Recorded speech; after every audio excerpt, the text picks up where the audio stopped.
Hello, ladies and gentlemen, and welcome back to the podcast. And today is going to be a little bit different, man. We got some news and rumors specifically about WWE and most notably about a certain WWE talent that is on his way out. And we'll talk about this today in today's episode, man. Give you guys my thoughts about this, some of the news that has come out with this, and where I think this certain individual is going to be going next if he continues to, wrestle.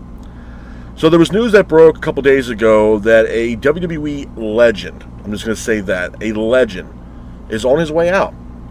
And that individual is none other than Sheamus.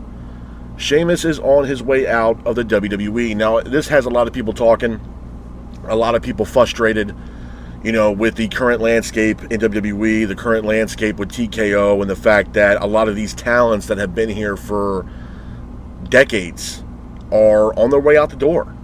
Seemingly TKO, with these restructured contracts are coming in financially very low with a lot of these legends that have been in the game with WWE for many, many years. And when it comes time to restructure these contracts, some of these talents are walking out the door. Most notably, we just recently had the New Day, Xavier Woods and Kofi Kingston for the New Day walk out the door after failing to restructure their contracts. They ended up opting out of restructuring their contracts and walking out the door of WWE. So here we are now with Sheamus. Sheamus is on his way out. When this news broke initially, I was shocked in a way. I mean, we're talking about a guy that's been with the company for almost 20 years and the accolades that he has within WWE, the work that he has put in, and to read that Sheamus is on his way out of WWE, it's astonishing, man. It's crazy to think that this guy is on his way out. So I wanted to talk about this today. I wanted to talk about Sheamus leaving the WWE, my thoughts on this, where I think he's going next, and just the overall landscape within the confines of WWE. So it was reported Sheamus, a.k.a. Stephen Farrelly, I could have got that last name wrong, so please forgive me, is departing the WWE after nearly 20 years in the company. Sheamus reportedly rejected a restructured contract while being sidelined with injury. It is noted that this is not a release from the contract, but instead a contract extension that is not re-signed. Furthermore, WWE has moved Sheamus to the WWE alumni section, pretty much confirming the exit of Sheamus from WWE. The last time that we had saw Sheamus in the ring was on November 17th on an episode of Monday Night Raw where he was joining the likes of Rey Mysterio and John Cena in a six-man tag team matchup taking on the Judgment Day. After that, Sheamus ended up going under surgery or having surgery after around late December, and he's been out ever since. Some of the accolades, though, that I do want to talk about with Sheamus and what he's done throughout his career: the three-time WWE champion, a one-time World Heavyweight champion, a three-time U.S. champion, four-time WWE Raw Tag Team champion, a one-time WWE SmackDown Tag Team champion, the 2010 King of the Ring winner, 2012 Royal Rumble winner, and a 2015 Money in the Bank winner. Just some of the accolades there for Sheamus. I said this in my Raw review when we talked about Sami Zayn. If you guys haven't seen that yet, check it out. It's on Spotify. It's on YouTube, man. It's a great listen, and I would appreciate you guys going over there checking that out. But I made comments about this similar to the Sami Zayn situation. Ever since TKO came into the fold of WWE, a lot of people, thought this was going to be a good idea, that TKO was coming in. Some people did not like the idea. There were some people within Vince's inner circle that was against TKO coming in and representing WWE.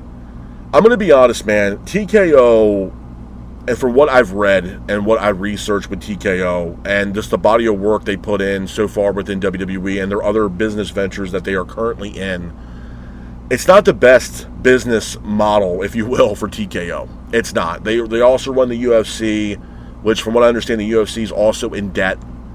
TKO itself is also in debt. They're trying to get out of the red and trying to get back into the green. So their business model for TKO and Ari Emanuel is not the strongest. It's not.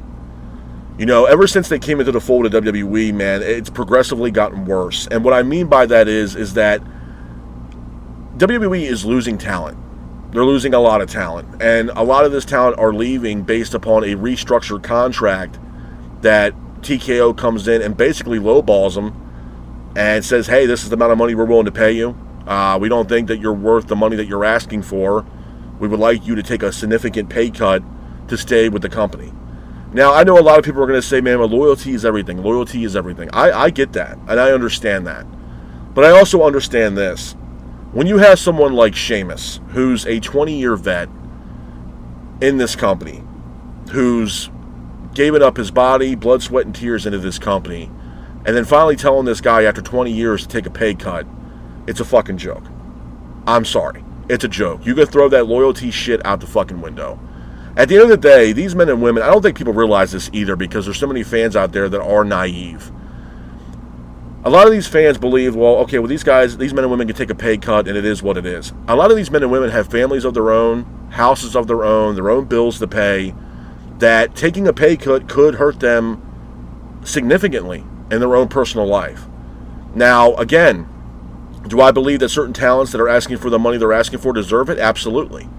And Sheamus is one of them. You know, you also had the New Day also been asked to restructure their contracts and took a significant pay cut and opted to walk out the fucking door. You know, I think the thing with WWE nowadays, and most specifically with TKO, is if you're not somebody that's going to generate dollars for this company and somebody that can't put asses in seats and generate revenue for TKO and WWE, I honestly genuinely feel they have no need for you. And if they do have a need for you, you better believe they're going to ask you to restructure your contract. And if you're not willing to restructure that contract, well, there's the door. Don't let it hit you in the ass on the way out. This company is about greed, and it's about money. And I get it, man. And I know people are going to say, well, bro, it's a business at the end of the day. Look, man, I get it. I understand the business side of things as well as the pro wrestling side of things, man. I get it. It's a company. It's a business. It's a publicly traded company. I get it. Or at least was maybe a publicly traded company. It might have changed. But it's a publicly traded company, and I get it. At the end of the day, it's an entertainment business. It's professional wrestling, and at the end of the day, it's a business. People are going to come and go as time goes on. But, man, you have some talents here that, I mean, ever since TKO came into the fold, it's crippling this company. You know, you look at a situation that took place on Monday Night Raw last night with Sami Zayn dropping the WWE Championship after only holding it for 9 days, when it took this guy 13 years to win the fucking championship, just to have CM Punk walk through the door on Monday Night Raw last night after being on hiatus for 3 months, and CM Punk walks out of Allstate Arena as the new WWE champion.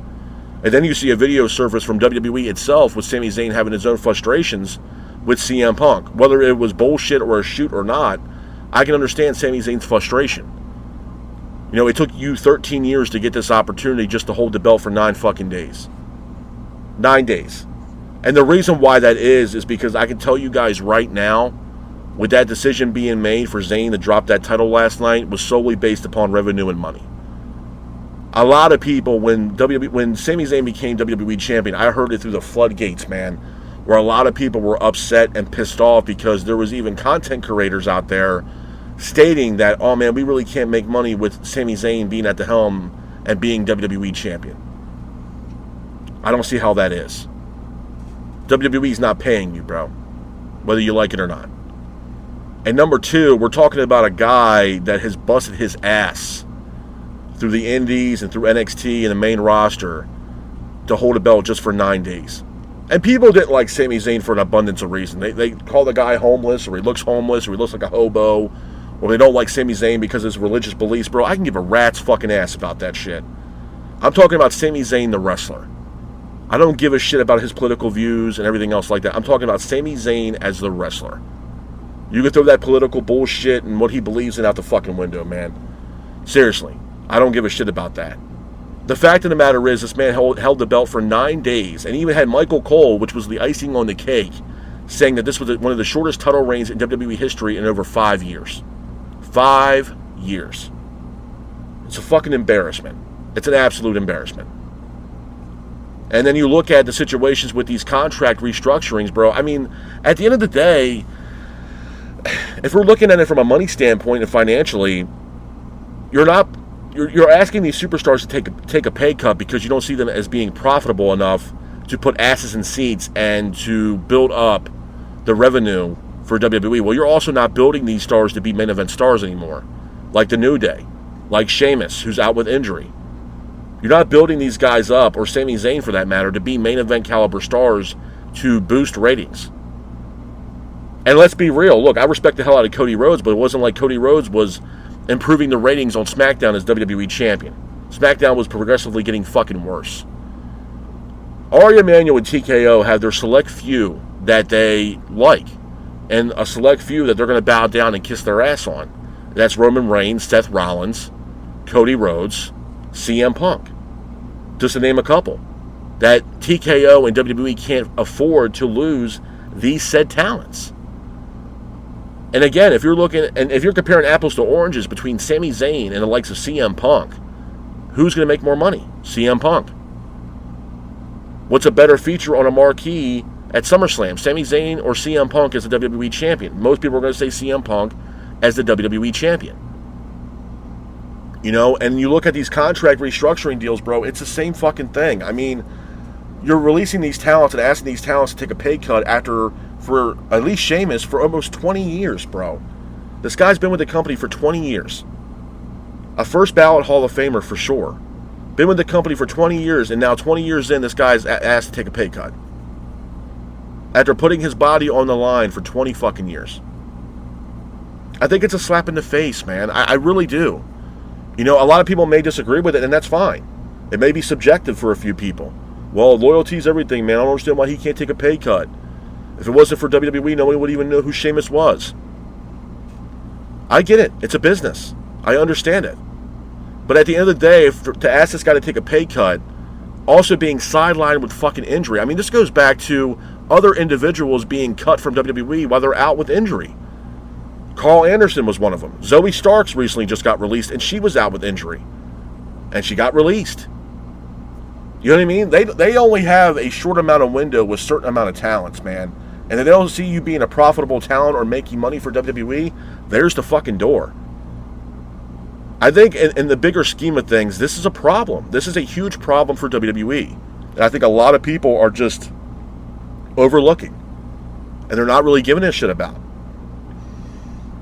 Oh, well, my favorite talent's still wrestling. Oh, no, he's on his way out. Or he or she is on his way out. Yeah, they're on their way out because they're not taking pay cuts in a restructured contract. They're going to go somewhere else and make their money. Now, with Sheamus, where do I think Sheamus is going to go? I know everybody's automatically going to assume that I'm going to say AEW. I'm going to be honest, man. If we're looking at the abundance of free agents that are out there right now that are able to wrestle anywhere they want here within the next couple weeks, I don't put Sheamus on that list to go right to AEW. I mean, Sheamus is 48 years old from what I understand. In wrestling years, he's up there. You know, he's pushing 50. And I don't know how much window of opportunity or time to wrestle that Sheamus has left. Now, yeah, realistically, Sheamus can go to AEW, make his money on a 2-year deal, and call it a fucking day. Do I think he fits in the fold of things for AEW and the way they conduct business? No, I do not. I don't. Again, this guy's almost 50 fucking years old. Now, could I see him going on the indies? Yeah, absolutely. You know, not for nothing, if they had the money and the resources, I think Sheamus would be a great fit for TNA. But the problem with TNA is that their contracts are more ridiculous than what TKO's doing right now. They got talent signed for the summer like Fabian Eichner. Okay, you're here for a couple months and then you know what? Piss off. So there's not really a lot of loyalty or respect from TNA in that matter with contracts. There's not a lot of faith with TNA. And the TNA is losing people out the wazoo, bro. They just lost Mike Santana. He's on his way out. Eric Young just got done with TNA. He's on his way over to WWE. They're losing talent. Sami Callihan's gone. Tessa Blanchard's gone. Steve Macklin's gone. And I mean, they are losing talent. Abundance of talent. So where's that leave Sheamus, bro? I mean, Sheamus can go on the indies. I mean, there's already talent within AEW that don't really want to see Sheamus in AEW. You know what I mean? They don't. The thing with AEW, bro, they have all the talent in the world, but the problem is the more you keep adding talent, you guys don't have that much TV time throughout the week to showcase all this talent that you have. I mean, I think Tony Khan's probably using about 70% of the talent right now on this roster on Dynamite and Collision. 70%. Where's the other 30%? You know what I'm saying? And then you want to add more names where it's like, bro, where are you going to fit these people into the void on TV for Dynamite? Where? Without taking someone else's time away. And that's why certain talents within AEW are frustrated and don't want Sheamus over in AEW. Do I think he fits the mold of what AEW is as a product? No, I don't. Again, we're talking about a guy that, yeah, he has a lot of accolades, been wrestling with WWE for about 20 years, but he's almost 50 years old. How much time does Sheamus have left in the ring? And at almost 50 years old. You know what I mean? Clock's ticking. Clock is ticking for someone like Sheamus. You know? And I think just the overall, general idea of what's going on right now with WWE, bro, it's if they don't see you viable or reliable, or the fact that they don't see they can make a profit off of you, you're just as good as gone, man. I made comments on my Monday Night Raw review. You look at someone like Natalya, who's been with the company just as long as Sheamus, if not longer, where, she's doing shows with NWA. She's at their anniversary show and all this other shit in Philly. But again, Natalya is another person on this list who's a veteran in WWE that I would believe who's on the docket as far as taking a restructured contract, because they don't believe Natalya is a viable product, and she's not. She's not generating dollars for WWE and TKO. She's not making them money. She's not even a main event caliber star anymore. I mean, Natalya would have to be in the conversation. Nakamura is another name who's been with WWE for a little bit of time now. Would also be in the conversation. If we don't see you as a viable product, or we can't make money off of you, you're either going to A, restructure your contract, or there's the fucking door. Don't let it hit you in the ass on the way out. It's basically right now Ari Emanuel and TKO wondering and trying to figure out who on this roster, being on Raw and SmackDown, is going to make them enough money and be profitable. I mean, why do you think they're pushing Obafemi to the fucking moon and beyond? Because they know right now they are striking where the iron's hot with Obafemi, because he's immensely over. He's a viable product and a viable talent for WWE. And right now, Obafemi is damn near printing money right now for WWE. And that's why they're pushing this guy to the moon. And certain people are taking a step back. You look at someone like Braun Breaker. At one time, Braun Breaker was in the main event scene. He was a top guy.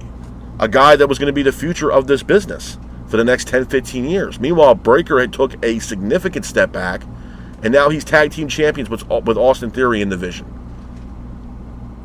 Meanwhile, right now, Breaker doesn't even have a singles run right now. Oh, well, he just wrestled Seth Rollins in a steel cage match. Yeah, and lost. And here he is back in the Vision again, teaming up with Austin Theory. You're not pushing this guy into a singles run. Instead, you're stifling him and putting him in a tag team with Austin Theory. Why? Because Logan Paul is not medically cleared to compete yet. That's why. So Breaker takes a step back. Absolutely. And right now, with the amount of, success that Obafemi is having right now, and the fact that WWE is strapping the rocket ship to his back, when the time comes for Braun Breaker, is going to be a day late and a dollar short. Because right now, when you look at Monday Night Raw, everybody's waiting to see Obafemi. They're not really enthused with seeing Braun Breaker. They're just not. So when Obafemi came into the main roster, yeah, Breaker took a significant backseat to what Obafemi's doing right now. Obafemi is immensely over. I never seen somebody ever within WWE from NXT get the rise and the momentum as fast as Obafemi has. Nobody. I mean, they strapped the rocket ship to his back and sent his ass to the fucking moon. And that's exactly what they're doing. Why? Because he's a viable product right now. He is printing money for WWE. And you have other names as well. Roman Reigns. You have Seth Rollins. You have Cody Rhodes and CM Punk. About 3 to 4 other guys that are printing money for WWE. Without these guys, WWE is screwed. Because that's their moneymakers, man. Those are the workhorse guys that's printing money for TKO and Ari Emanuel. 100%. Without those guys, WWE is not doing shit.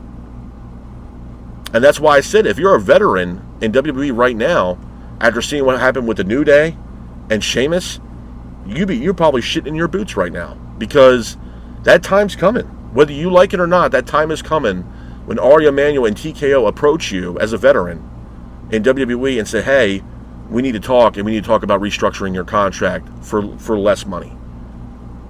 You had to believe at some point that's coming for people like Natalya, Maybe Nakamura? Yeah.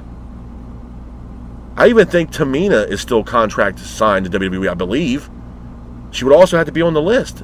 We haven't seen you in God knows how long. And if Tamina is still signed with WWE, yeah, she would have to be on that list, because I can tell you right now, it's not a buyable product. Natalya is not a buyable product. She's not generating money and generating dollars for WWE because people, the fans alone, don't give a shit about Natalya. That well has run dry. Been dry. There was people, myself included, said that Natalya would have a better role as a general manager or a trainer for NXT talent on the up and up, getting called up to the main roster. Absolutely. Natalya would be a great role for Natalya to be working with NXT. Absolutely. As a coach or a mentor, absolutely. But as far as in-ring, they're not making money off Natalya, man. They're not. There's only a select few talents, and yeah, there are certain talents that are on the up and up that are technically, I guess, rookies. You look at someone like Trick Williams. He's immensely over. He's a viable product for WWE right now. Javon Evans, again. Penta, another viable name. A lot of fans love Penta. But if you're a wrestler with the WWE that is not over with the fans yet, that's going to eventually catch on to Ari Emanuel and TKO, and they're going to come to you and say, hey, we need to talk about your contract. We need to restructure. And they're going to lowball the shit out of you. That's exactly what they're going to do, bro, because they don't see you as a viable product. And that is what it is, man. That's the name of the game right now in the current landscape of WWE. And I know a lot of people are saying, oh man, I wish Vince was back and things would be a lot different if Vince was here. I don't know. To be honest with you, I can tell you right now that I don't want to see Vince back in the realm of WWE again. That ship has ran its course, and they sunk that damn ship in the bottom of the goddamn ocean, and hopefully they never bring that damn ship back up again. I do not want to see Vince McMahon walk through the doors of WWE again. That is over. Over. And yeah, you're going to have some jackasses out there, oh yeah, the company would run better if Vince was around. You don't know that shit. Because at the time when Vince was there was people at the floodgates hoping that Vince would be kicked out of WWE and Hunter would take over. Because the way creative was then. So for those people out there, oh, I wish Vince was back and oh, things would be better if Vince was here, you're a crock of shit liar. Because there was people at damn near Titan Towers begging for Vince to get the fuck out of WWE because of how bad creative was. Yeah, you can keep the talents, but if you ain't got no creative plans for them, then what the hell's the difference? What is the difference? Honestly, I genuinely feel like this whole deal with TKO backfired in their face when all that allegations came out about Vince and they had to let Vince go. Because Vince wanted to have TKO to come in and have Vince be the spokesperson, if you will, and keep him on with WWE. The same thing that UFC is doing with Dana White and all his bullshit. When you see UFC, you think of Dana White. When you think of WWE, they wanted you to think of Vince McMahon. That's exactly what this was going to be. With TKO having, 51% of the shares of WWE. That's exactly what they wanted to do, and it backfired in their face. And now you got TKO running the ship right now, and TKO literally doesn't give a rat's ass, or not only that, even knows the talent that they're working with. You think they're watching Monday Night Raw and SmackDown, bro? All your man gives a rat's ass about Raw and SmackDown. He ain't watching the fucking shows, bro. He don't even know who these fucking people are.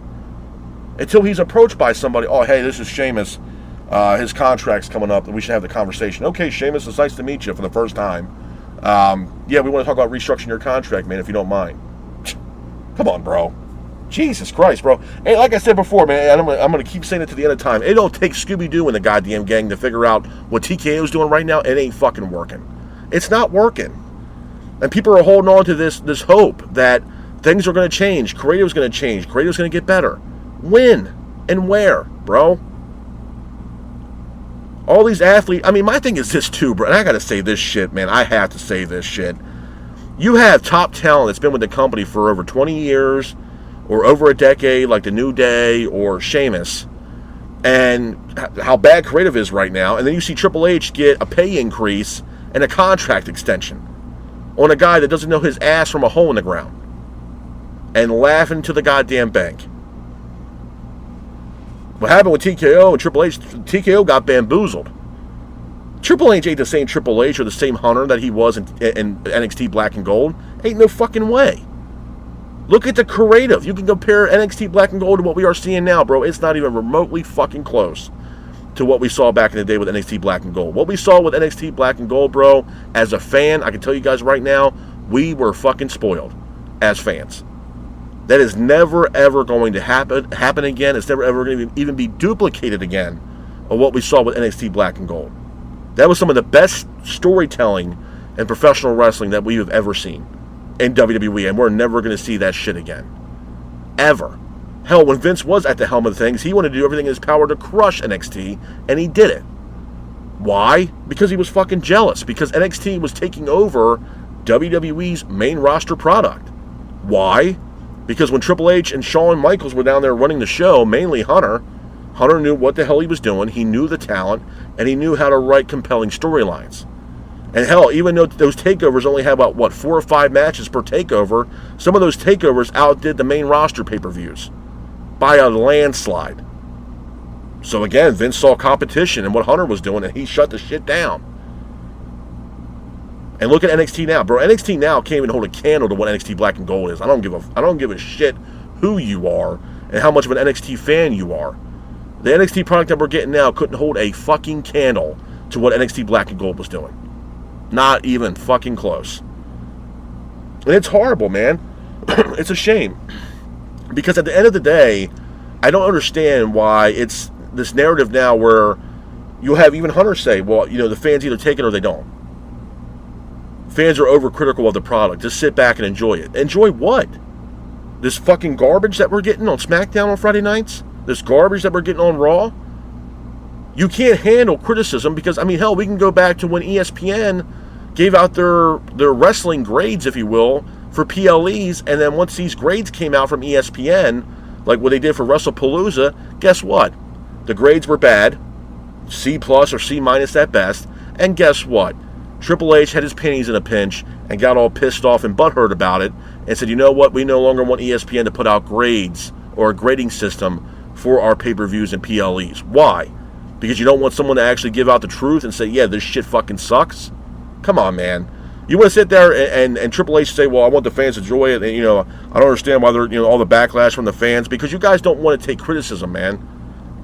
You guys can't handle criticism. And then you want to bitch, whine, and complain about it. Oh, well, the fans can just sit back and watch it. It's something different. It's something entertaining. Yeah, bro, you kiss my fucking ass with that shit. It's fucking horrible, man. It's horrible. And I feel bad for some of these veteran talents out here, man, because it's like, okay, they're dinosaurs now. They're washed. They either take a pay cut or fuck off. Come on, man. Sheamus is a 20-year vet. First ballot Hall of Famer. A legend. Multi-time champion. And after 20 years, you say, hey, man, take a pay cut. After 20 years of service, to basically say, hey, man, fuck you, you're taking a pay cut because you know what? We don't see you as a viable product and you're not generating dollars and revenue for the company. Come on, man. It's a slap in the fucking face. It is. I'm sorry.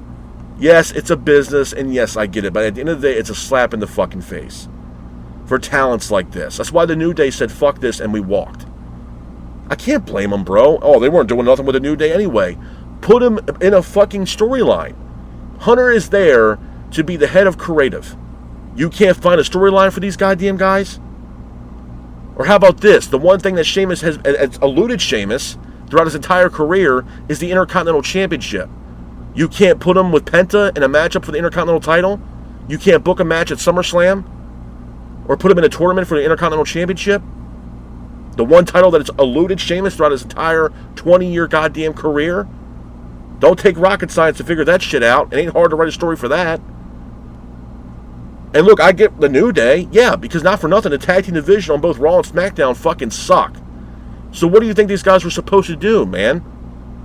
And not for nothing, when they were teasing the idea of having Big E as the managers for Kofi and New Day, you dropped the ball with that shit. It would have put Big E back on television and had the New Day in a significant role in the tag team division on both Raw and SmackDown and be the talk of the town. The one tag team that's at the top of the card. And you opted not to do that. And dropped the fucking ball with it. So I don't blame the New Day. What else was the New Day supposed to fucking do? And work with what tag team division? Honestly, what? Working with Otis and Tozawa? Come on, bro. Lost Garza are down in AAA right now, killing it. The War Raiders were down in AAA, became AAA Tag Team Champions. Where you had Kofi Kingston and Xavier Woods face off against Damian Priest and R-Truth? Come on, bro. Come on, man. Jesus Christ. The only tag team division they have right now, currently on the main roster, that's worth a damn, is the Vision and the Street Profits. That's it. It ain't Axiom, it ain't Frazier, and it's not those guys. You have had the tag team division working with AAA. I mean, bro, what else was the New Day supposed to fucking do? Please. They were trying to figure out everything they could. I remember when Kofi Kingston was trying to recruit Javon Evans into the New Day, just to give the New Day some kind of relevance or some kind of feature on television, because there was nothing else left for these guys to fucking do. There's no tag team division. Look at someone like, here's another veteran, Johnny Gargano.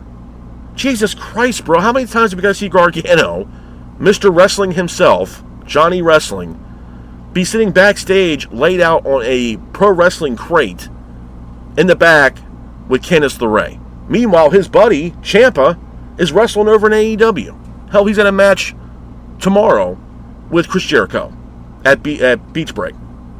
Meanwhile, Gargano is literally sitting on his ass on WWE crates with Candice LeRae backstage. Jesus Christ. We're the same Johnny Gargano that was killing it in NXT.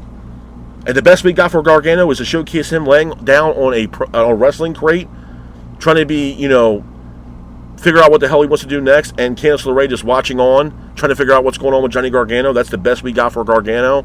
Jesus Christ, man. Not for nothing. If I was Gargano, bro, you better be contacting Ciampa or Tony Khan and saying, hey, bro, I want the fuck out of Dodge with WWE. They got nothing for you, bro. You show up on SmackDown and okay, Gargano, we're going to do the same shit we did last week. We're just going to showcase you backstage looking helpless and laying down on this wrestling crate backstage for roughly about maybe 10 minutes in a backstage segment, and that's it. And then you're done for the night. Jesus Christ, man. Jesus. That's what we're doing. If I'm a veteran of this business right now, specifically in WWE, you're shitting in your boots right now.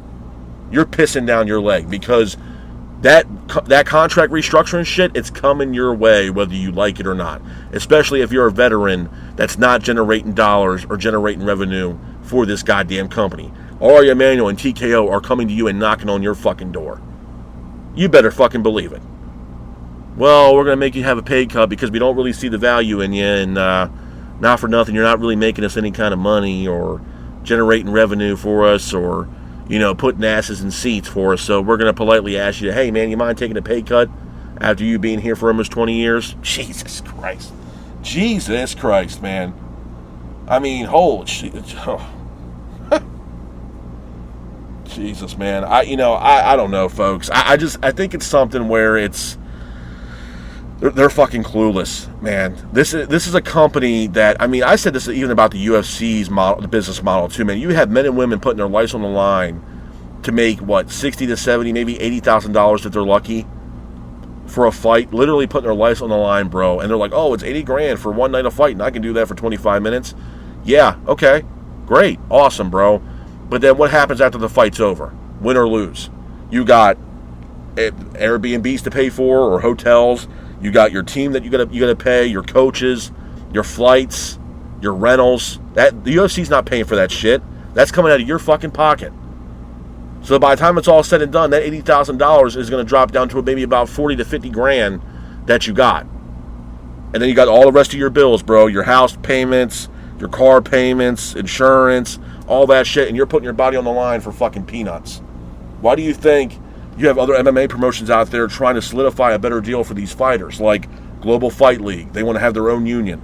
Scott Coker, who used to run Bellator and Strikeforce and Elite XC, is also coming back in the MMA game with $60 million backing him. And other celebrities that are also backing Scott for his new MMA promotion because they want better for the fighters. UFC's not the end-all, be-all, man. It's not.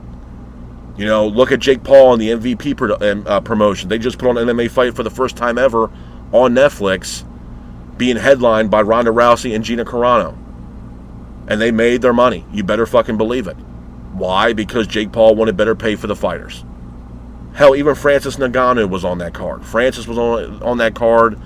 Gina and Ronda John Jones was there. He wasn't fighting, but he was there on commentary. Tyron Woodley was there as well. You know what I mean? They wanted better pay for the fighters. And Francis is a former UFC World Heavyweight Champion, the baddest man on the planet. He saw the writing on the wall, wasn't making the money he thought he deserved and earned, and walked. I can't say that I blame the guy. I can't. And this is also the same company that's also being ran by TKO and Ari Emanuel, running both UFC and WWE. You know what I mean? It's a problem, bro. It's absolutely a problem.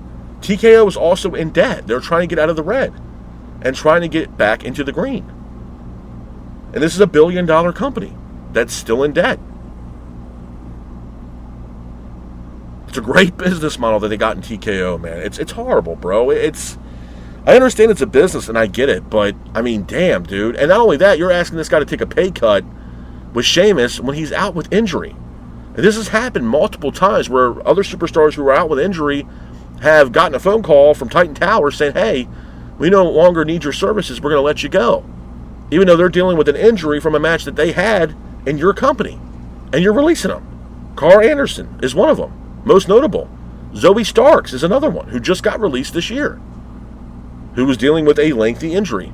Gets a phone call, say, hey, we no longer need your services. We're going to let you go. The best of your future endeavors. That's it. I'm telling you guys, man, at the end of the day, if they don't see you as a viable product and you're not generating revenue for this company in any sort of way or putting asses in seats, you're either taking a pay cut or you're asked to leave. You're asked to leave. And I'm sorry, bro, but I'm also going to remind you guys on this. That shit that happened with Sami Zayn on Monday Night Raw was a fucking joke. Was a joke.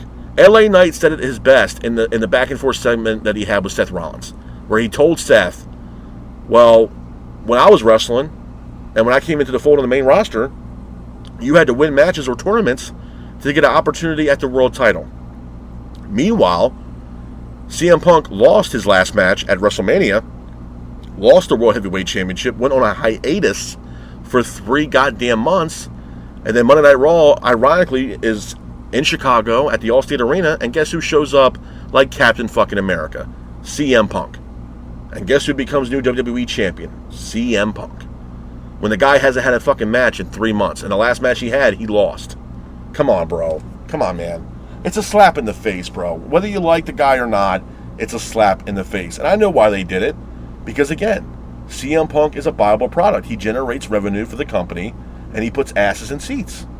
Where you look at someone like Sami Zayn, where people call him a hobo or looking homeless, or they don't like him because of his political beliefs, they don't see him as a marquee guy. A guy to push tickets.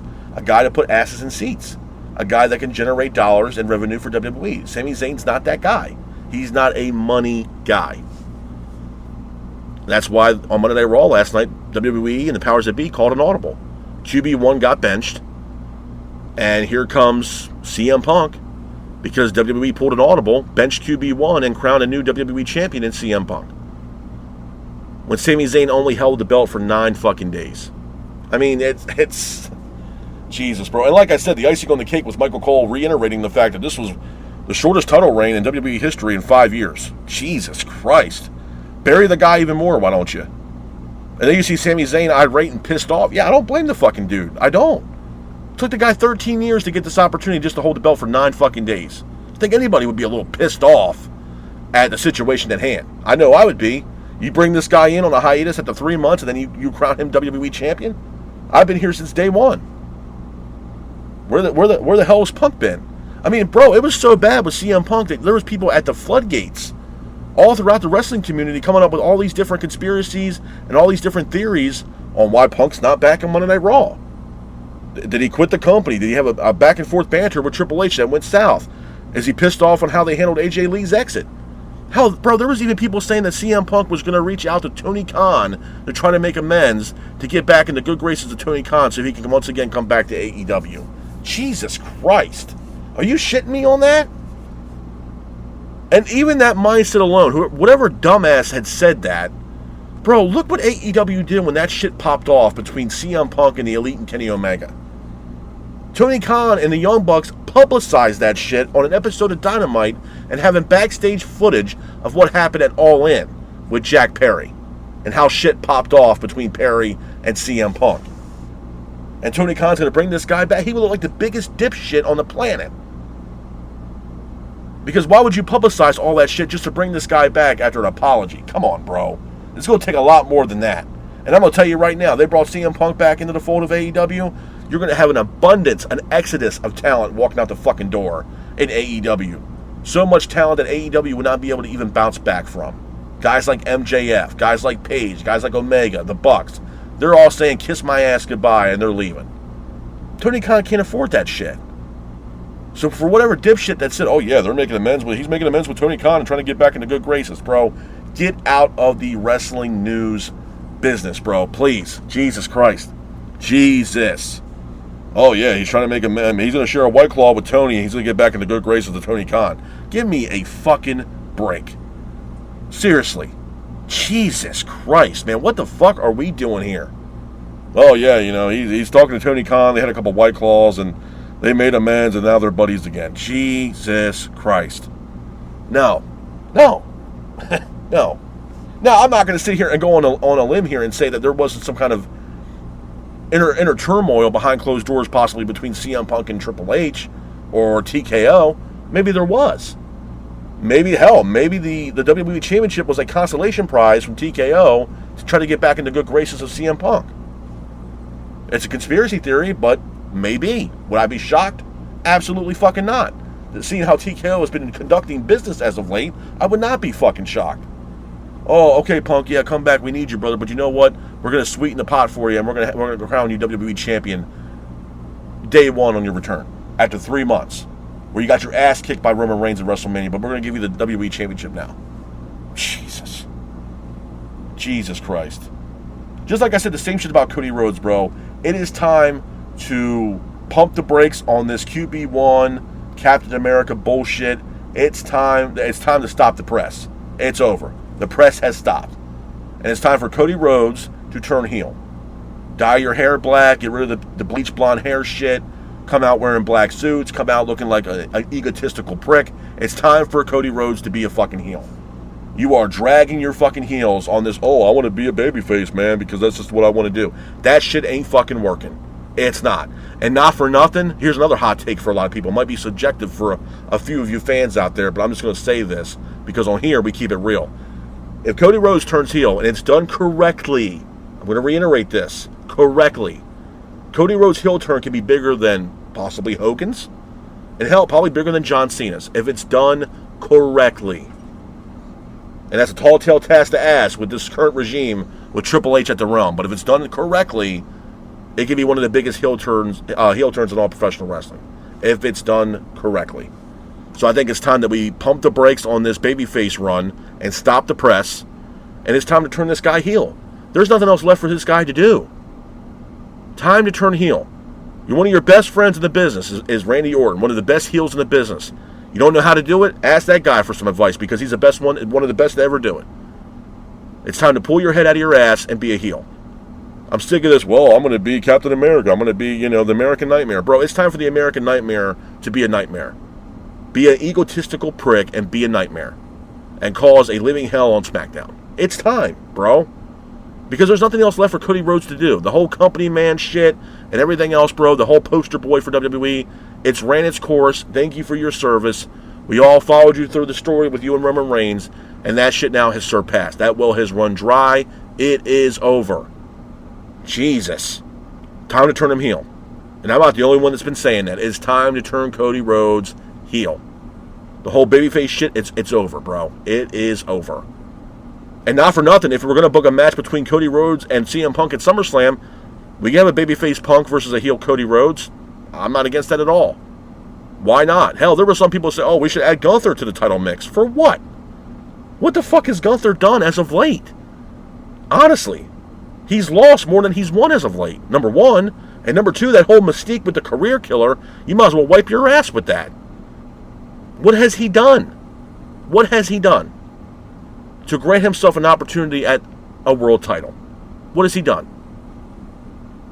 I have pitched this idea with Gunther now for ever since after Night of Champions. They've been teasing this shit now for months, for a while now, with Nick Aldis. Step him in the ring for WWE and have him one match in WWE. I think it's time. We get Nick Aldis versus Gunther at SummerSlam, and Gunther retires Nick Aldis as an in-ring performer for good. And adds Nick Aldis to the list.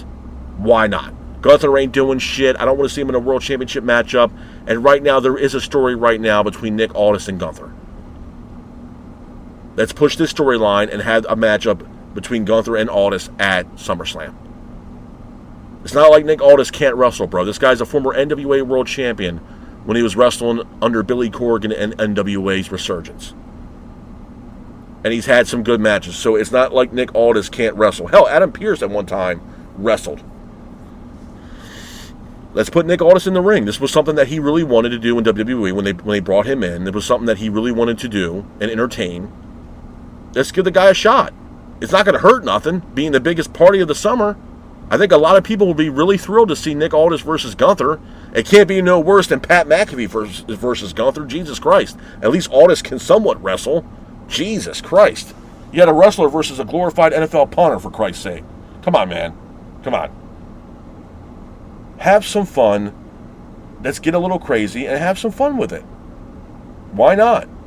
I don't want to see Gunther in it. I mean, hell, bro, not for nothing. Do I believe Sami Zayn deserves a rematch? Yeah.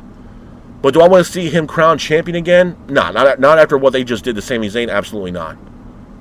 What, just to have him hold the belt for 10 days and beat his 9-day record? Come on, man. No. I got no faith in another Sami Zayn title reign. What, to just have him drop it in 10 days? No. I don't. And I'd be shocked if he ever touches that championship again because they don't see him as a guy that's generating money for the company or generating revenue. I don't see him being champion again. And quite frankly, with all due respect to Zayn, I don't want to see it. What, just to have him beat his record from 9 days to 10? Nah, bro, you can kiss my ass with that. It's a waste of fucking time. It's a waste of time. I mean, bro, I even said this on my Monday Night Raw review that there was somebody that was there last night in the Allstate Arena and somehow was able to get backstage coverage or footage of Sami Zayn backstage completely being irate and pissed off. Crying, upset, throwing shit around backstage, yelling, cussing, everything else like that. I don't blame the guy. Whether it was a shoot or not, if he was legitimately pissed off, I don't blame him. 13 years was gone in 9 days. Jesus. Jesus Christ. It's like, here's your golden watch, get the fuck out the door. You know what I'm saying? That's the best you got for Zayn. At least, I mean, you could have gave the guy the benefit of the doubt and had him carry the title until SummerSlam. At the latest. But 9 fucking days, dude? Damn. Damn. That's the best you got for Zayn. That's how much value that Zayn has in this company. He's only worthy of 9 days to be WWE champion. That's it. It's the only thing he's worth is 9 days. And after that, we can't do it no more. Jesus Christ. That's fucking pathetic, man. That is so fucking sad. It's unreal. Oh, it's pure storyline. What fucking story? What story? Oh, they're going to book Sami Zayn and CM Punk and Cody Rhodes. Maybe. Or they might just move past Zayn and just book Cody Rhodes versus CM Punk at SummerSlam. Why? Because it's more of a marquee matchup. Punk, Rhodes, Roman, Rollins, Oba, Lesnar.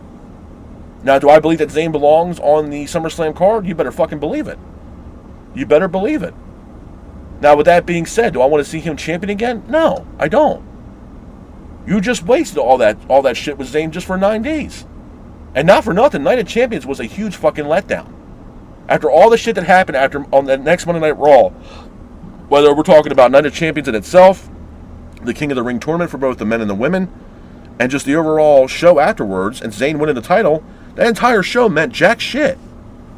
Oba Femi wins the King of the Ring tournament and doesn't even shoot his shot for a title matchup. Instead, he gets Brock Lesnar and puts his title opportunity pretty much in a Money in the Bank situation where he can cash in his opportunity whenever the fuck he wants, knowing that I believe we got Money in the Bank coming here in October. Like, what the fuck are we doing here? Seriously, what are we doing? And then you got Sami Zayn becoming WWE champion to only hold the fucking title for 9 days. 9 days. And then seemingly pretty much having a rematch with the same guy that he beat for the title in Cody Rhodes. Even though Cody Rhodes got injured by Gunther and wasn't medically cleared, but they were going to run that match back between Zayn and Cody Rhodes. I mean, hell, bro, look at Jey Uso. Jey Uso lost the King of the Ring tournament final. And then on Monday Night Raw, he said he's going over to SmackDown. And then SmackDown, or Adam Pearce, gives Jey Uso a number one contender match. And if he won, he would have been a new number one contender for the WWE Championship after he just lost to Oba Femi in the King of the Ring tournament. So the King of the Ring meant shit. It meant absolutely fucking nothing. It was a huge waste of fucking time. Literally. The only thing that made sense out of the King of the Ring tournament that they're still doing is the Women's Queen of the Ring tournament. With Io Sky going after Liv Morgan.